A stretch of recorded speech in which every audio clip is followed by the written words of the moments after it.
کرامات میں سے یہ آتا ہے کہ ایک مرتبہ آپ کے دور خلافت میں دریائے نیل چلنا بند ہو گیا، تو وہاں کے گورنر نے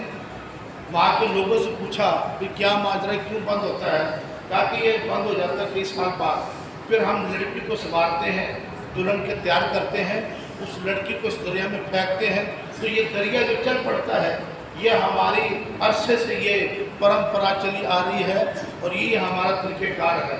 آپ نے گورنر وقت نے منع کیا،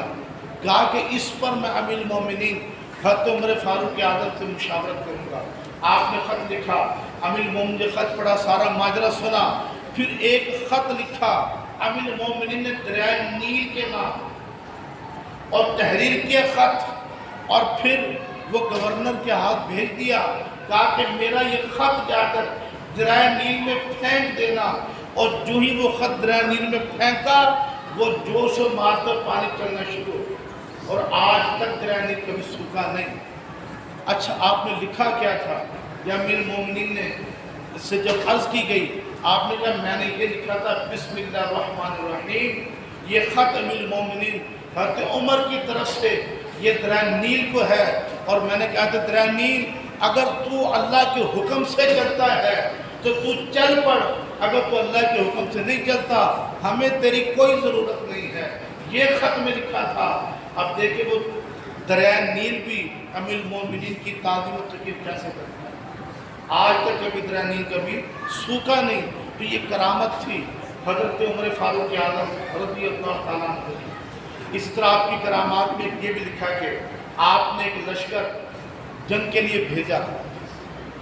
اس لشکر کو آپ مدینے میں ہیں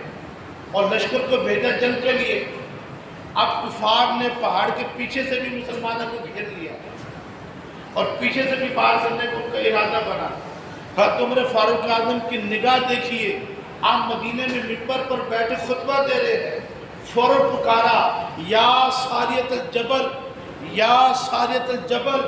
یا ساریت الجبل، 3 مرتبہ پکارا۔ اور جب خطبے سے فارغ ہوئے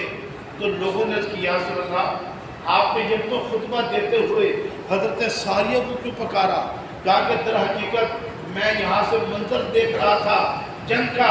کہ مسلمانوں کو گھیر لیا اور قریب تھا کہ پہاڑ کے پیچھے تو حملہ کرتے، تو میں نے مجھ سے رہا نہ گیا، تو میں نے ساریہ کو پکارا اے سارے پہاڑ کی طرف جاؤ اور ان کو اوپر چڑھنے سے روکو۔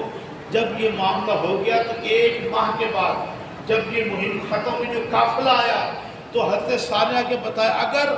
امیر المومنین حضرت عمر فاروق اعظم اگر ہماری مدد نہ فرماتے بوقت ہمیں مطلع نہ کرتے تو کفار ہم پر پیچھے سے حملہ آور ہو جاتے۔ یہ تھے حضرت عمر فاروق اعظم کی نگاہ، اور یہ آپ نے اس کافر کیسے مدد کی۔